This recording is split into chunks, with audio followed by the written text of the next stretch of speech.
Bonjour, je suis Mathilde Leroy, fondatrice de Casoar. Je suis très heureuse de vous accueillir ce soir pour le vernissage de notre galerie virtuelle dans le métaverse, dans CryptoVoxel.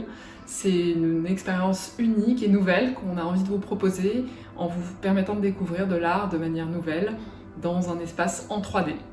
On est très heureux aussi de faire partie de cette révolution des NFT et du métaverse et de tout ce qui va s'en suivre dans le milieu de l'art. Donc ce soir, on vous présente une sélection de plus d'une vingtaine d'artistes avec qui on travaille depuis pas mal de temps avec Casoar. Et on leur a proposé de participer à cette aventure des NFT. Ils ont fait des créations uniques et spécifiques pour cette exposition qu'on a appelée Genesis NFT. Genesis parce que c'est notre première collection de NFT présentée par Casoar. Enfin, on avait fait une première vente il y a plusieurs mois, mais c'est vraiment la première expérience à grande échelle qu'on organise chez Casoar. Donc vous allez découvrir des styles très différents, du figuratif, du non figuratif, il y a des vidéos, il y a de la musique, il y a un peu tout ce qui permet la créativité et l'art digital. Et vous allez pouvoir vous promener dans la galerie pour la visiter. Et puis on aura tout à l'heure deux de nos artistes qui interviendront pour vous parler aussi de leur expérience avec les NFT et de leur participation à cette exposition. Casoar a l'intention de continuer à développer les NFT. On est persuadé que c'est une nouvelle technologie qui permet d'authentifier, de certifier des objets numériques, en particulier des images, mais aussi des vidéos, et ça permet de déployer beaucoup de créativité dans l'art digital, qui jusqu'à présent existait bien sûr, mais avait du mal à se développer à cause de l'absence de certification. Donc c'est vraiment une technologie nouvelle, la blockchain, qui permet beaucoup de potentialités. Et alors bien sûr, il y a des excès, il y a beaucoup de spéculations qui se passent aujourd'hui autour des NFT. Certains décrient aussi le côté non environnemental de la blockchain, etc. Nous, on a envie de plutôt voir les NFT comme une opportunité pour le marché de l'art et pour les artistes surtout.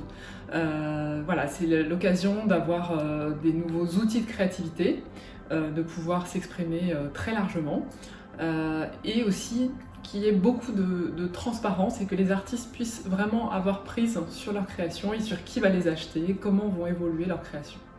Donc merci à tous pour votre présence. Je vous invite à découvrir cette exposition virtuelle et à en parler tout autour de vous. Et puis tous ces NFT sont à vendre bien sûr sur OpenSea, donc vous êtes les bienvenus aussi pour commencer à collectionner ou poursuivre votre collection. À bientôt.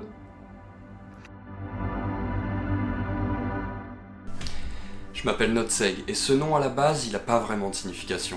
En réalité, je crois que c'est la question qu'on m'a le plus posée. Qu'est-ce que ça signifie, cette suite de lettres, N-O-T-S-E-I-G? Aujourd'hui, et je l'ai découvert depuis il n'y a pas si longtemps, ça signifie qu'il n'y a pas meilleur ou moins bon que soi parce qu'on est les seuls à savoir faire ce qu'on fait. On est les seuls à savoir faire ce qu'on fait, ça veut dire que tout ce qu'on fait est unique.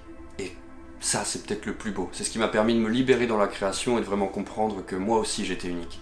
Je suis artiste chez Casoart depuis janvier 2022, c'est tout récent, et je dis bien artiste parce que j'ai jamais pu faire de choix entre le dessin, la photographie, la 3D et puis la musique. Pour moi, c'est vraiment différents médiums qui permettent de représenter d'une manière différente une même chose au final.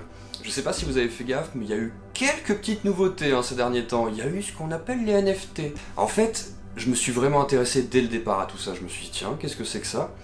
Je me suis intéressé et j'ai vraiment creusé pour savoir ce que c'était que les crypto-monnaies, ce que c'était que la blockchain, comment en fait on pouvait rendre quelque chose d'unique sur internet, comment une œuvre numérique aussi volatile pouvait devenir unique d'un seul coup.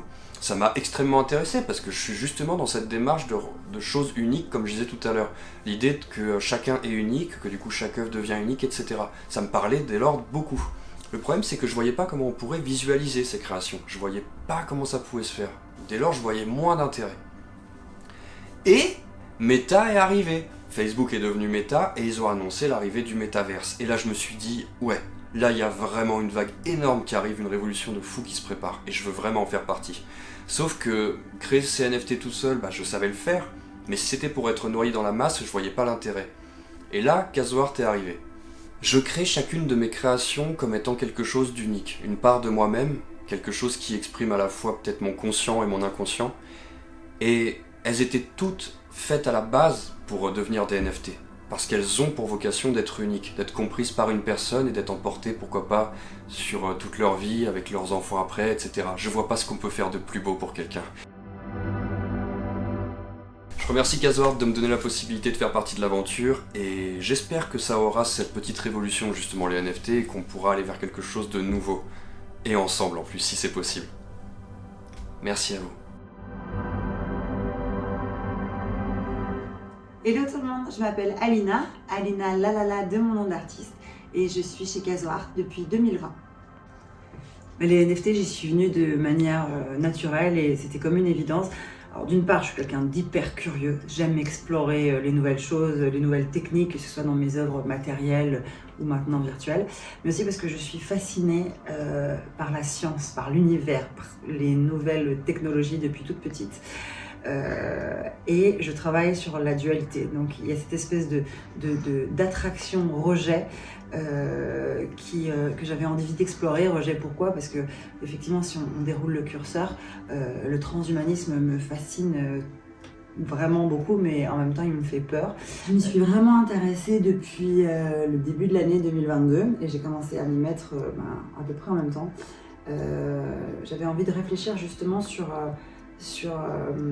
l'interaction et la place qu'avaient ces nouvelles technologies dans nos vies aujourd'hui, comme le téléphone, évidemment c'est la première chose, le premier outil auquel on pense, et de ce fait j'ai choisi d'utiliser que des photos prises essentiellement par mon téléphone pour travailler les NFT. Donc il y a des captures d'écran banales, mais il y a aussi des photos de ma fille, des photos de paysages, et j'avais envie de transposer ça de manière à questionner justement nos vies à travers cet objectif numérique. Être artiste, c'est une autre manière de voir le monde. Et moi, j'ai la chance de pouvoir le questionner justement à travers mon travail. Donc, que ce soit dans mes œuvres matérielles ou maintenant dans mes œuvres virtuelles, j'ai envie de déclencher une émotion, quelle qu'elle soit, d'amener le spectateur à s'interroger, de l'amener à réfléchir ou simplement de le faire sourire.